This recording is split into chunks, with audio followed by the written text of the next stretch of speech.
Bonjour et bienvenue en Jazz Hockey. Mon nom est Zachary Savaria. Je suis chroniqueur sportif sur Spotify. Alors aujourd'hui, je suis très content de vous annoncer que maintenant nous avons une chaîne YouTube. J'ai l'honneur d'avoir avec moi le journaliste sportif Luc Gilna. Alors n'hésitez pas à liker et bonne écoute.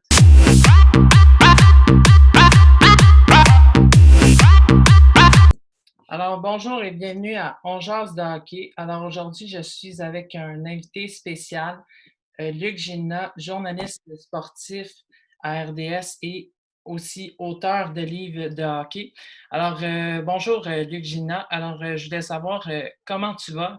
Bien, personnellement, ça va très bien. Il n'y a personne dans mon entourage là, qui est affecté par la COVID-19. On fait attention. Moi, je suis tombé en pause le 12 mars. Je travaillais. C'est la journée que la Ligue nationale a mis les activités sur pause. Donc, depuis le 13 mars, le lendemain, je suis en confinement à la maison, quand même assez prudent. C'est un peu difficile parfois, surtout, de s'empêcher, comme tout le monde, là, de voir les amis, la famille, de célébrer. Je suis quelqu'un qui aime ça, en dehors du travail, avoir du plaisir, être entouré de gens que j'aime, partager des bons repas. Sauf que de ce côté-là, le social, c'est plus compliqué un petit peu, mais c'est quand même pas grave. Avec RDS, on est chanceux, on a vraiment un bon employeur. Il y a peu de personnes qui ont été affectées. Vraiment, dans l'ensemble des employés, RDS font vraiment son possible pour garder tout le monde actif. Il y a eu une période de transition, mais de 5 à 7 a recommencé à raison de 30 minutes, puis 1 heure, puis 90 minutes. L'antichambre également. Il y a plein de nouvelles émissions, de podcasts qui sont arrivés sur notre plateforme, comme des plateformes comme Facebook ou Instagram. Donc, il y a eu des ajustements qui ont été faits. Moi, je n'ai pas arrêté de travailler. Par contre, la charge de travail est plus petite. Chantal et moi, avec Patrick Friolet, on se partage le boulot pour le 5 à 7. Donc, je travaille 2 à 3 jours par semaine. Je rejoins des intervenants du monde du hockey ou même en dehors du hockey, comme j'ai fait un article à certains moments pendant la pandémie avec Joanie Rochette, qui vient de terminer ses études en médecine, qui s'en allait travailler dans les CHSLD. Okay. Donc, ça va bien. C'est beaucoup plus tranquille. Il fait beau, je cours 4-5 fois par semaine. J'ai hâte que la vraie vie normale reprenne autant professionnellement que le reste, mais je suis les consignes du mieux que je peux, Zachary. Bon, ben c'est parfait. Tant mieux que ça va bien de ton côté. Alors, on va reculer un petit peu dans le passé. Alors, je voudrais savoir, Luc, c'est quoi ton parcours que tu as eu avant même d'arriver chez RDS? Bien, j'ai été vraiment chanceux. Tu sais, souvent, à l'adolescence, tu te cherches, tu ne sais pas trop dans quoi tu vas te diriger. Puis moi, en secondaire 3, à l'école où j'allais à Shawinigan, au séminaire Sainte-Marie, il y avait une radio étudiante, il y avait un journal étudiant. Et puis, en début d'année, il y avait des ouvertures de postes, tu sais, je peux dire. Donc, pas pourquoi, ça m'a intéressé. Puis, je suis devenu chroniqueur à la radio, puis j'écrivais des textes dans le journal étudiant. Et puis, comme j'aimais le sport, je me suis dirigé vers le sport et après quelques semaines, quelques mois, je savais que je voulais être journaliste. Et pas nécessairement journaliste sportif.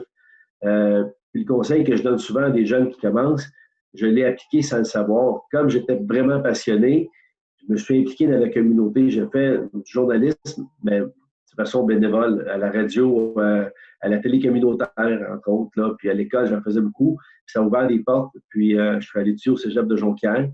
En journalisme, en presse écrite. Là aussi, je me suis impliqué.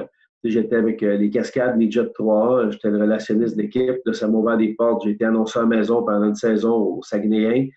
De fil en aiguille, à la suite, quand je suis sorti de là, je suis venu travailler à Montréal, une émission d'affaires publiques qui s'appelait Caméra 88, parce qu'on était en 88. L'année d'après, c'était Caméra 89.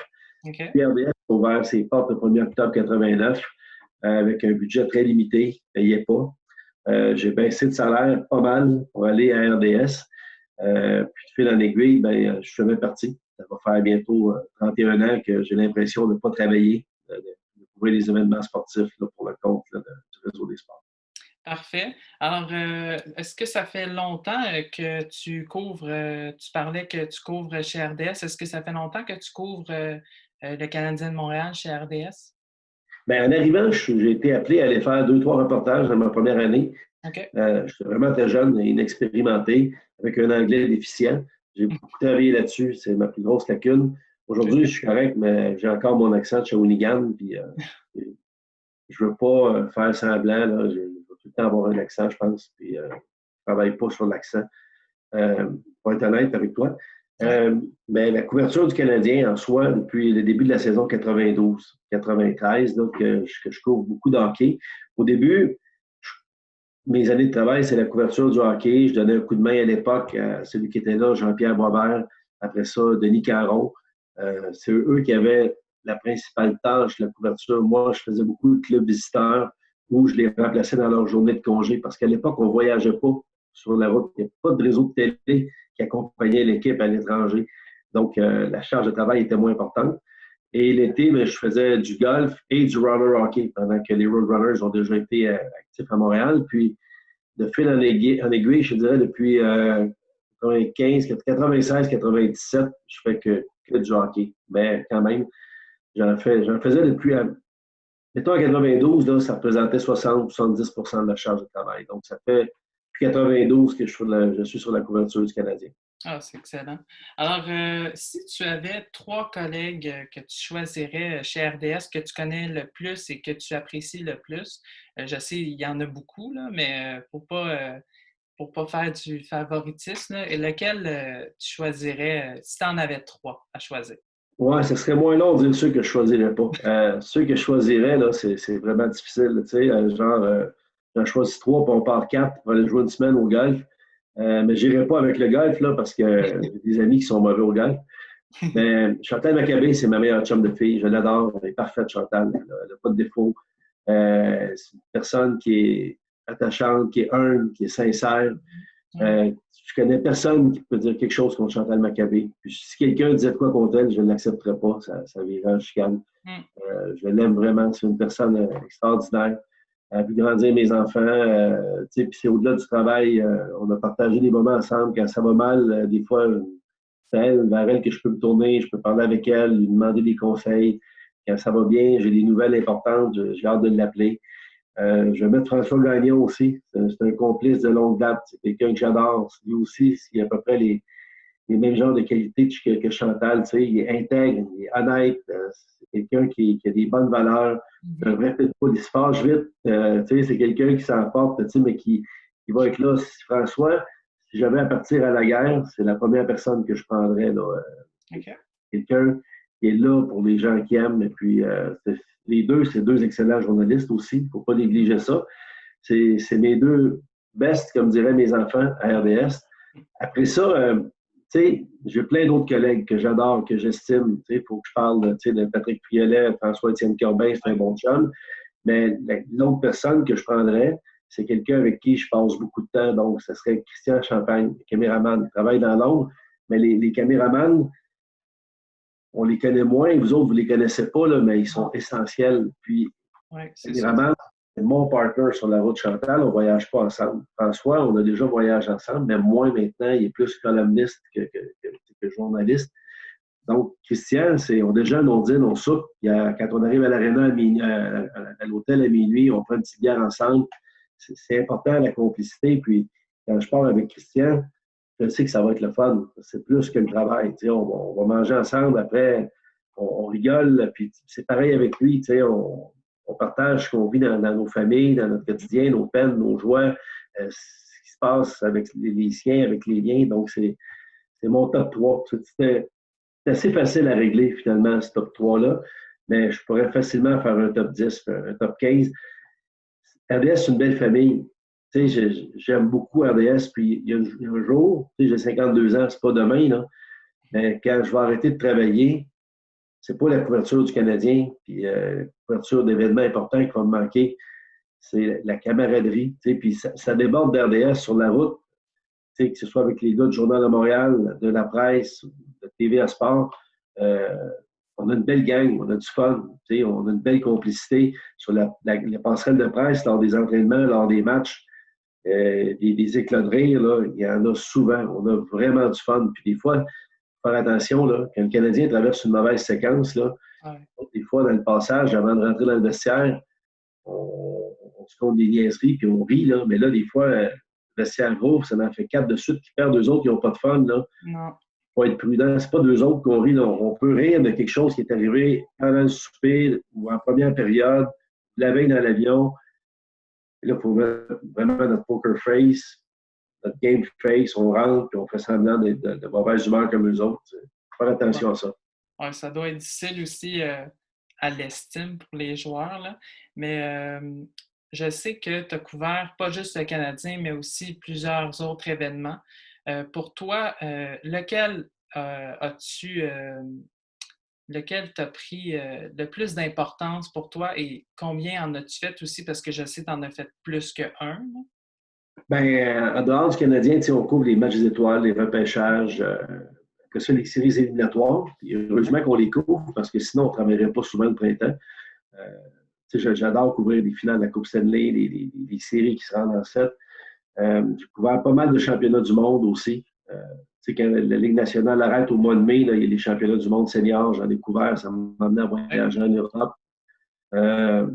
J'ai couvert des Jeux olympiques, ça j'ai été chanceux. Les premiers que j'ai faits, c'est Salt Lake City en 2002, Turin en 2006, Vancouver en 2010, Sochi 2014. 2018, il n'y avait pas d'hockey, je suis pas allé. Et puis, j'ai fait aussi 2012 Londres. Ça, c'était mon affectation préférée. Ça a été 3 semaines fabuleuses. Et puis, au début, quand j'avais reçu mes affectations, j'étais pas déçu, mais on avait eu une petite réunion, puis tout le monde avait des affectations assez spécifiques là, sur un sport, parfois deux. Puis moi, le patron m'en avait donné 8. Puis il m'avait expliqué, puis des fois, c'est important comment tu vends ta salade. Il m'avait dit que je t'en donne 8 parce que tu es habitué avec le Canadien à réagir rapidement. Il y a une transaction, il y a ci, il y a ça.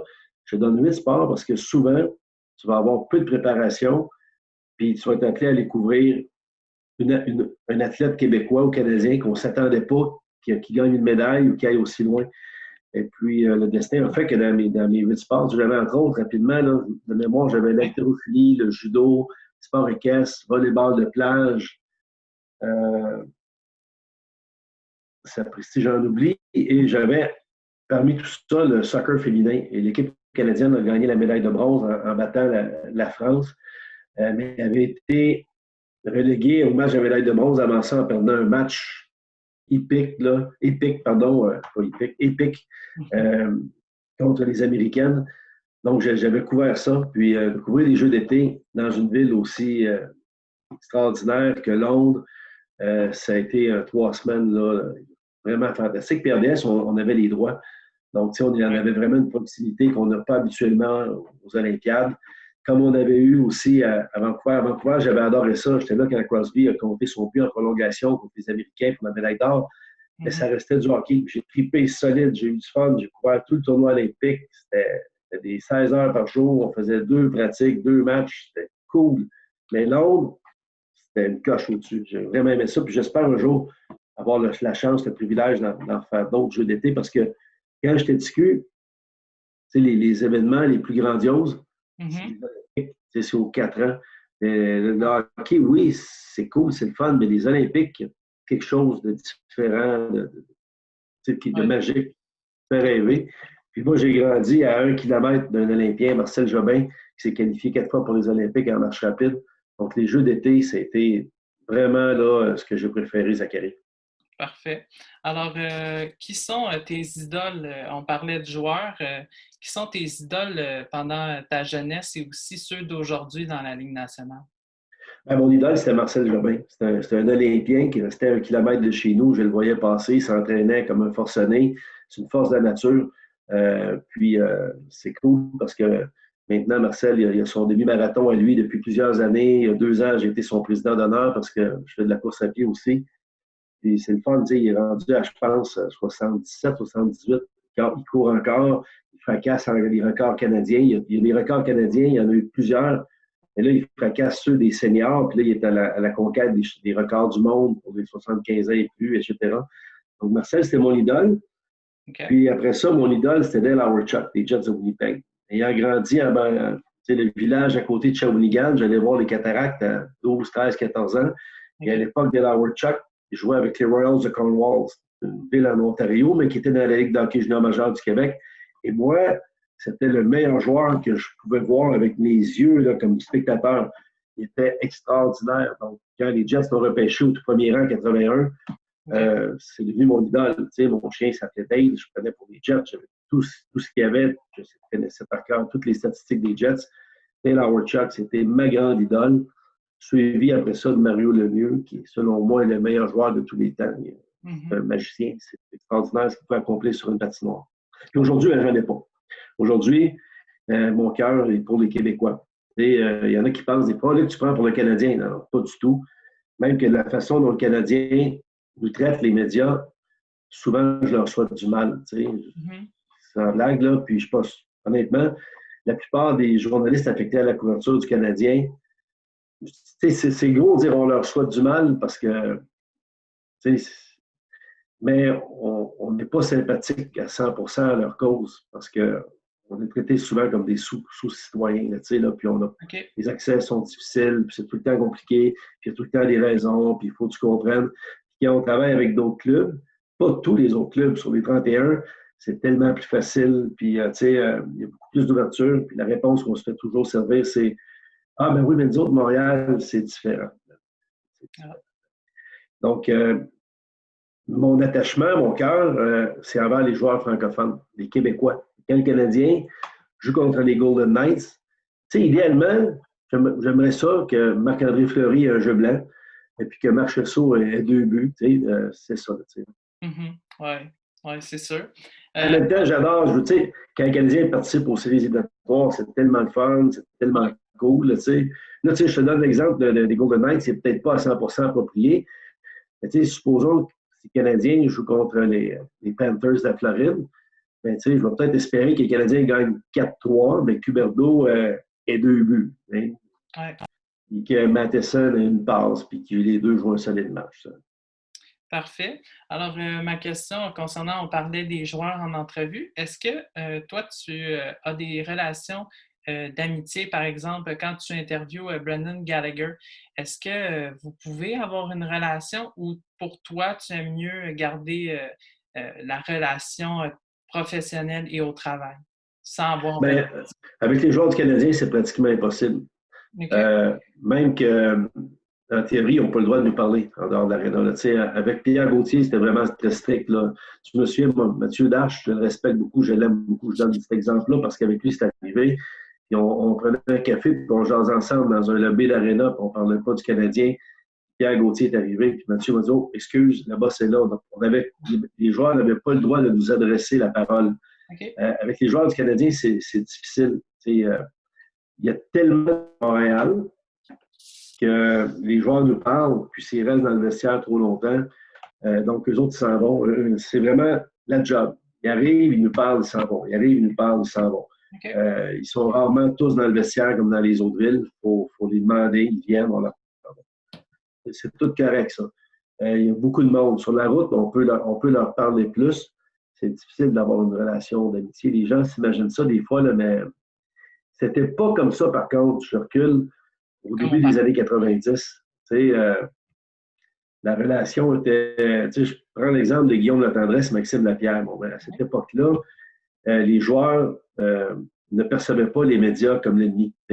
Jean Houle, qui est le directeur général, qui était à l'époque, qui n'était pas le meilleur directeur général, mais lui, c'est un ancien joueur, puis il gardait une proximité. Il pouvait venir nous voir au bar de l'hôtel, jaser avec nous pendant 1 heure. On ne parlait pas d'hockey. Alain Vigneault, c'était pareil. C'est la même chose. Puis les joueurs, c'était comme ça aussi. Ces gars-là avaient des tournois de golf l'été, on y allait, puis c'est plus difficile parce qu'il y a beaucoup de monde. C'est sûr que le lien est plus facile avec les Québécois. Philippe Danault, c'est un fichu de bon gars, on peut jaser un peu plus. Par contre, les liens d'amitié sont plus présents avec les Québécois ailleurs dans la Ligue. Si je texte un joueur du Canadien, ça peut être long avant qu'il me rappelle. Par contre, si je texte Martin Brodeur, Jonathan Huberdeau, comme j'ai nommé tantôt, ces gars-là, ils te rappellent tout de suite dans la demi-heure où ils te répondent. Puis ces gars-là, quand on va, Christopher Letang, Noplin, Marc-André Fleury, là, pratiquement tous les Québécois, quand on va à Boston, à Pittsburgh, à Saint-Louis, Patrice Bergeron, ces gars-là, on peut passer plus de temps avec eux autres, on peut jaser plus longtemps. Puis quand on couvre des séries, ben, on les côtoie pendant 2 semaines. C'est arrivé souvent que des Québécois ont gagné des Coupes Stanley. Après, ils m'invitent à leur partie de la Coupe Stanley parce qu'on a passé du temps ensemble, comme David Perron, pendant un mois de temps. Puis des fois, ça peut arriver qu'on se côtoie aussi en dehors du hockey. Si un gars fait un tournoi de golf, ben, on va aller à son tournoi de golf, puis on va jaser avec, on va passer du temps. Donc, la relation d'amitié est plus avec les Québécois ailleurs. Puis souvent, ce qui se passe dans le vestiaire du Canadien, on en apprend plus en parlant avec des joueurs ailleurs. Parce que les gars, entre eux autres, là, ne sont pas différents de nous. Là. C'est des mémères. Ils sont tout le temps au téléphone. Ils sont tout le temps au téléphone. Donc, le gars de Montréal, il va parler avec son chum à Calgary ou son chum à Saint-Louis ou à Pittsburgh. Puis là, le gars qui va avoir eu l'information à Pittsburgh, il va parler à un autre à San Jose. Hey, sais-tu ce qu'un tel m'a dit? Hey, ça a l'air dans le vestiaire du Canadien, il était précis, puis ça. Puis finalement, tu vas parler avec un gars des Kings, puis lui, il va dire Hey, tu es au courant de ça, ce qui est arrivé à Montréal? Donc, ma réponse a été longue, hein? Mais c'est pas mal ça. Puis je pense que c'est une réalité qui rejoint un petit peu tout le monde. Puis en plus, les gars qui arrivent dans le vestiaire du Canadien, ils n'en veulent pas de Québécois. Ils évitent d'en prendre la mesure du possible. Donc, les Ontariens qui arrivent, les Finlandais, les Suédois, ils ne savent pas c'est qui Chantal Machabé, Luc Gélina, Jonathan Bernier, Charles Abbé, tu sais. Donc, ils ne sont pas au courant. Mais quand c'est Nicolas Deslauriers ou un autre qui arrive, ben, il sait c'est qui Chantal, il sait c'est qui Luc, il commence à jaser, puis c'est plus facile. C'est vraiment business. C'est beaucoup business. Les gens s'imaginent qu'on a des amis, mais pas tant que ça. OK. Le monde est quand même petit. Ils sont fins, là. Les joueurs sont. Tu sais, depuis les années que je couvre le hockey, là, ça me prendrait les doigts de la main, là, j'en aurais assez pour te dire les joueurs. Puis je ne prends pas juste ceux du Canadien, là, les joueurs qui ne sont pas gentils ou qui ne sont pas sympathiques. Les joueurs de hockey, la grande majorité, c'est des maudits bons gars. Tu te dis, ça serait le fun, ça serait cool, un chum avec, mais en même temps, il faut garder des liens aussi. C'est correct. Tu sais, tantôt, dans ta question, tu disais si on se garde une réserve. Tu sais, moi, sur la route, si j'arrive dans un endroit pour souper, puis c'est plein de joueurs du Canadien, même si je suis réservé, là, je vais changer de place. S'il y a une table dans le fond, nous, on a réservé là, une année, on a le droit de souper. Mais si je rentre, mettons, en sortant du restaurant à 9h15, j'ai le goût de prendre une bière, puis je rentre dans un bar, un bistrot, il y a 4-5 joueurs du Canadien qui sont là, je ferme la porte, je change de place. Vivre leurs choses, je ne veux pas être là. Moi, on ne sait jamais ce qui peut arriver. Donc, je ne veux pas non plus qu'ils me perçoivent comme quelqu'un qui veut voir ce qui se passe. Donc, en dehors du travail, sur la route, je veux pas.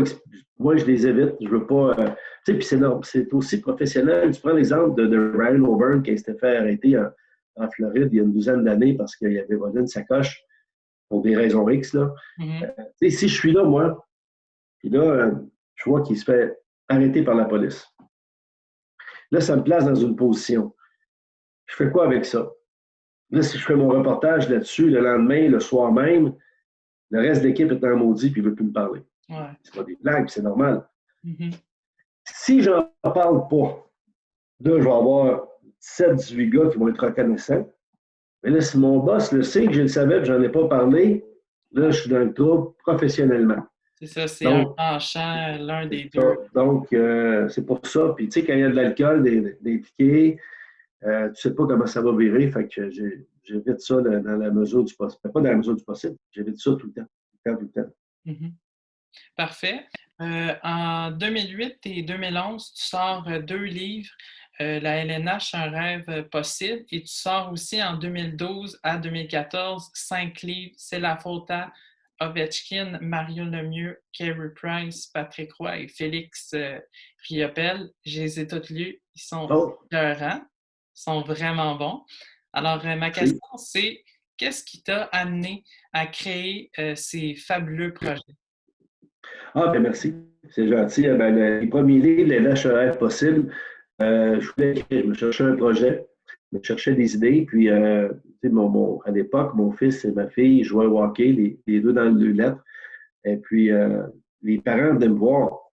Ils me posaient des questions. Est-ce que mon fils devrait faire 4 écoles de hockey dans l'été? J'avais le goût de dire non, c'est une idée de cave. mais je ne suis pas un spécialiste non plus, donc c'était juste l'opinion d'un père de famille. Donc, de fil en aiguille dans le vestiaire, puis dans ce temps-là, justement, il y avait des Québécois avec les Canadiens. C'était moins compliqué. Fait que, tu t'arrivais dans le vestiaire, tu parlais avec Francis Bouillon, avec Steve Bégin. Mhm. Il n'y avait pas le feeling de leur taper ses nerfs. On jasait, puis c'était le fun, c'était cordial, c'était cool. Puis Stéphane Quintal, puis un paquet d'autres. Et puis, de fil en aiguille, je m'intéressais donc à leur enfance comme père de famille, puis aussi parce que des fois, j'avais des questions qui m'étaient directement dirigées, soit par des parents ou des amis de mes enfants. Là, j'ai réalisé que leur enfance était, puis leur adolescence, vraiment, c'était vraiment intéressant. Donc, l'idée des livres est venue comme ça, de faire des mini-biographies. Puis, de fil en aiguille, ben, c'était 2 gros best-sellers. Puis, je recevais beaucoup de messages de parents et de profs qui me disaient, Luc, c'est incroyable, merci beaucoup, tu fais lire les garçons dans ma classe, tu fais lire mon fils. Puis, à la maison d'édition, on avait vraiment, au départ, dit, Luc, ton projet est intéressant parce qu'on va faire lire les garçons, puis il n'y a pas beaucoup de littérature pour les gars. Puis ça a fonctionné. Donc, après, je me suis dit, si on aimait la réalité, les joueurs de hockey, peut-être qu'il y aimerait une fiction. Puis au départ, c'est l'effet domino qui m'a inspiré. C'est la faute à Ovechkin, mais j'avais l'idée de faire un roman. Puis, c'est une aventure parce que la LNH aurait possible, c'est un travail de journaliste. Faire des romans, c'est d'autres choses. Là. Puis, je me sentais même un imposteur dans les salons du livre. Je n'étais pas bien là-dedans. Je faisais des salons du livre, puis il y avait des files là, de 40, 60 personnes pour des autographes. Puis à côté de moi, j'avais des auteurs là, du monde bien plus intelligents que moi, qui ont mis bien plus d'efforts. Il y avait 2 personnes à l'heure pour des autographes. J'étais mal, j'aimais pas ça, j'étais pas bien, je me sentais pas dans leur gang, je me sentais pas aussi intellectuellement développé qu'eux autres pour raconter des histoires. Puis là, l'idée des romans, là, sans blague, ça m'a pris du temps. J'ai fait comme, OK, je me lance. J'ai écrit comme une trentaine de pages avec, ça serait quoi à peu près la suite de l'histoire. J'ai présenté ça à ma maison d'édition. J'ai envoyé ça à peu près comme on lance une bouteille à la mer. Puis, ils ont été emballés. Ils ont adoré mes personnages, ma façon d'écrire. Puis, là, ils m'ont dit, on va te publier, c'est sûr. On adore ça. Mais on voudrait une série. Parce que les ados, les séries, c'est très populaire. Ouais. J'avais l'idée d'un roman avec la fin. Donc là, je suis allé au magasin de pièces, j'ai acheté 3 cartons, j'ai écrit sur un carton tout ce qui me passait par la tête de ce qu'on peut faire comme action, une intrigue intéressante dans la vie d'un joueur de hockey entre 16 et 20 ans, puis tout ce qui peut arriver dans la vie d'un ado. Le 3e carton, j'ai divisé les actions, puis j'ai fait comme, j'avais du stock pour 5 romans. Donc, c'est devenu une série de 5. Puis après ça, j'ai eu plein de maisons d'édition qui m'ont approché pour plein de projets. Puis moi, je fais ça pour le fun, là. Ma job, c'est journaliste. Puis je mets beaucoup d'heures à RDS, puis je veux pas que mon passe-temps nuise à ma job. Il y a une maison d'édition en fait, qui m'a approché avec un projet pour les premiers lecteurs, les 7. Peut-être que tu bruit un peu, ma fenêtre est ouverte. Là, c'est pas grave. C'est encore bon. Pour les premiers lecteurs, le 2e cycle du primaire, j'ai embarqué là-dedans un beau projet de 3 petits romans. Ouais. Puis là, en novembre dernier, on a lancé la vie de Steve Bégin, que j'ai adoré écrire. C'est un très beau modèle. Donc, c'est devenu une passion, un passe-temps qui prend de la place, qui est le fun, que j'aime beaucoup. En parlant de Steve Bégin, comment as-tu eu l'opportunité, pourquoi Steve Bégin est allé vers toi et non un autre, par exemple? En fait, j'avais travaillé avec Steve pour écrire mon premier livre, la LNH, un rêve possible. On avait passé du temps ensemble. Puis quand il est arrivé à Montréal, j'étais déjà sur la couverture du Canadien. Il connaît bien. C'est qu'il peut me faire confiance. Puis Steve, il avait été approché à plusieurs reprises pour écrire sa vie. Puis lui, il ne pensait pas qu'elle était intéressante. Il se disait, une biographie, c'est réservé à Wayne Gretzky, Mario Lemieux, Steve Yzerman. Dis-moi, là, j'étais un gars de 4e trio. Là. Je ne commencerai pas à parler de ma vie. Puis son agent, Simon Arsenault, il l'a convaincu, il dit, écoute, Steve, arrête de niaiser, là. Ta vie est vraiment inspirante, tu vas inspirer les gens. C'est Simon qui l'a convaincu. Et puis, Simon et Steve ont eu un contact avec la maison d'édition où moi j'ai publié. Puis, ça, quand Steve a raconté ça au lancement, j'étais vraiment content, puis j'étais même ému. Ils ont dit à Steve, ton projet chez les éditions Ortubise, on est vraiment intéressés. On pense qu'il y a 2 auteurs qui pourraient rentrer dans tes critères. on aurait Luc Gélina, puis là, Steve leur a dit, OK, je ne peux même pas savoir c'est qui l'autre. On s'en va avec Steve, avec Luc, c'est correct. Puis là, c'est ma maison d'édition qui m'a contacté. Puis j'avais déjà un projet que j'avais commencé à écrire. Je l'ai arrêté. OK, ça, c'est arrêté. Je saute à pieds joints sur Steve. Je suis vraiment content. C'est un bon gars, mais c'est une bonne personne. C'est quelqu'un qui est inspirant. Parce que c'est quelqu'un, je pense, qu'on rejoint. Tu sais, Gretzky, Lemieux, Eisenman, Roy, que j'ai nommé tantôt, c'est l'élite de l'élite. C'est les Ouais. meilleurs au monde. Euh, Steve Bégin, c'est sa capacité de résilience, de jamais abandonner, de travailler plus fort que tout le monde. Tout ça, ça a fait qu'il est devenu le joueur de hockey qu'on connaît. Il a terminé ses études après. Puis Ouais. ça, c'est donné à tout le monde. Tu sais, je fais un petit peu de course à pied, puis je cours des marathons. Là. Et ça arrive des journées qu'il vente, il pleut, il fait trop chaud, il fait trop froid. J'ai pris un coup la veille, je suis comme, ah, aujourd'hui, il faut que je cours 15. Wow, on va laisser faire. Puis, sans blague, sincèrement, puis ça, je l'ai dit assez. Des fois, je fais comme, ah, fuck it, puis je fais comme, Steve Bégin, il serait allé courir. Il serait allé courir.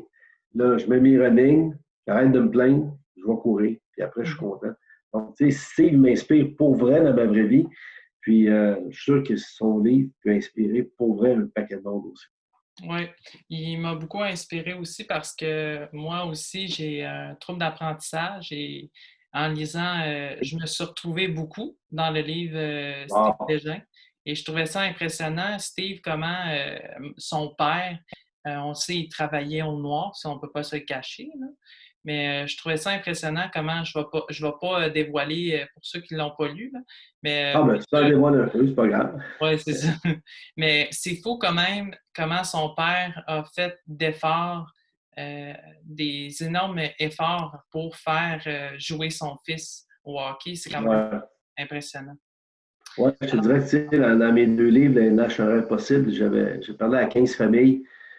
Puis, tu sais, c'est un effort familial. Tu sais, il faut que tout le monde mette l'épaule à la roue. Puis, c'est des modèles dans le sens que moi, tu sais, mes enfants, ils ont fait les trois sports d'élite, trois sports différents. Euh, mais tu sais, s'ils avaient voulu faire du piano ou tu sais, de la peinture, c'est important que les parents encouragent les rêves. Il ne faut pas que ce soit les rêves des parents. Tu sais, j'ai une de non, mes filles, Pénélope, elle a fait du cheerleading. Puis, tu sais, mon fils a joué au hockey, il était repêché dans la Ligue d'hockey junior majeure du Québec. Ma fille Daphné est sur l'équipe du Canada en baseball. C'est des sports qui me rejoignent, tu sais. C'est ouais, facile d'y aller avec eux autres, puis triper, puis avoir du fun. Pénélope, elle a fait du cheerleading.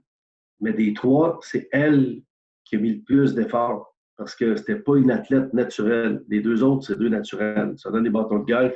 Après 2 semaines, ils jouent 80, c'est n'importe quoi. Là. J'ai dit non. Pénélope, c'est pas une naturelle. Elle travaillait fort. Cheerleading, c'est plat. J'avais pas mm, ça, le cheerleading, là. Mais j'y allais, je l'encourageais. Dans le sport études, elle en faisait 23 heures par semaine du cheerleading, plus des petites compétitions. Et son rêve a fini à l'amener que son club a fini deuxième au monde, au championnat du monde à Orlando, en Floride. Et donc, je l'ai accompagné dans un sport que je trouvais ouais, vraiment plate, tu sais, mais elle se dépassait, puis j'étais fier d'elle. J'étais mhm, plus fier d'elle que mes deux autres au hockey et au baseball. C'est d'elle que j'étais le plus fier dans mes enfants sportifs. Donc, c'est important que, comme le père à Steve, les parents qui écoutent mon podcast, il faut les encourager, nos enfants, peu importe ce qu'ils font. C'est notre rôle de père et de mère, c'est d'être là pour eux autres. ouais, Pas d'avoir des marionnettes qui vont faire les sports puis les activités que nous autres, on va choisir, je pense. ouais. C'est comme dans le film Junior majeur, ça l'explique très bien comment le père, un des pères est contrôlant à travers son fils. Et c'est ça le problème. Il y en a encore trop, malheureusement, aujourd'hui. Alors, Oh boy, ouais. ouais. Alors pour finir la chronique en beauté, je voudrais savoir qu'est-ce que tu te souhaites pour les années à venir, parce que je sais, j'ai entendu ça, après la cinquantaine, on dit que on est moins assuré, je crois, en étant chroniqueur, par contre, quelque chose comme ça. Qu'est-ce que tu veux dire assurer, dans quel sens? Dans le sens que rendu à la cinquantaine, on est moins assuré comme pour animer. C'est ça qu'on m'a dit. Je ne sais pas si c'est vrai. Ah. Non, là, je sais pas qui t'a OK. dit ça, là. Ah, Mais ben, je regarde autour de moi, là. OK. Non, en fait, c'est pas mal là, je pense, rendu à 50 ans, ou à peu près, que tu arrives à ton pic, dans le sens que c'est là que ta crédibilité OK. est à son sommet, j'imagine. Tu sais, quand tu commences dans le milieu, même après 7 8 ans, tu sais, là, moi, ça va faire bientôt 31 ans que je suis à RDS, j'ai 11 livres d'écrits, comme tu dis. Je pense qu'en termes de crédibilité, c'est là, comme moi, Chantal est un peu plus vieille que moi, François Gagnon, tantôt aussi, je pense que c'est plus là que quand on parle, on a plus le respect des gens quand on écrit, des joueurs, là, des athlètes, des organisateurs. Non, je pense on est à une époque où c'est des années de notre carrière. Là. Ce que je me souhaite, c'est que ça continue comme ça. C'est un monde en ébullition. Là, au retour de la COVID, là, et puis la télévision sportive, là, c'est une industrie précaire. Les abonnements sont en chute libre parce que vous autres, vous abonnez pas au câble, vous êtes sur Netflix. Pour la plupart des jeunes, mes enfants, là, mon fils est abonné à RDS, mes deux filles ne sont pas abonnées au câble. Ils sont Mm. sur Netflix. Si ça ne passe pas à Netflix ou si ce n'est pas sur le web, ça n'existe pas pour eux autres. Là. Donc, je ne sais pas où ça va notre business. Euh, c'est moins c'est plus florissant il y a quelques années, mais RDS a toujours une grande capacité de s'adapter. Donc, ce que je me souhaite, tout simplement, c'est de la stabilité, que ça continue comme ça. Moi, j'ai du fun dans mon travail. Je ne sais pas, là, quand on va venir de la COVID, est-ce qu'on va pouvoir voyager Ouais. autant qu'avant? Moi, je souhaite que ça, dans le fond, là, je souhaite à ce que tout devienne comme c'était il y a 6 mois. Ouais.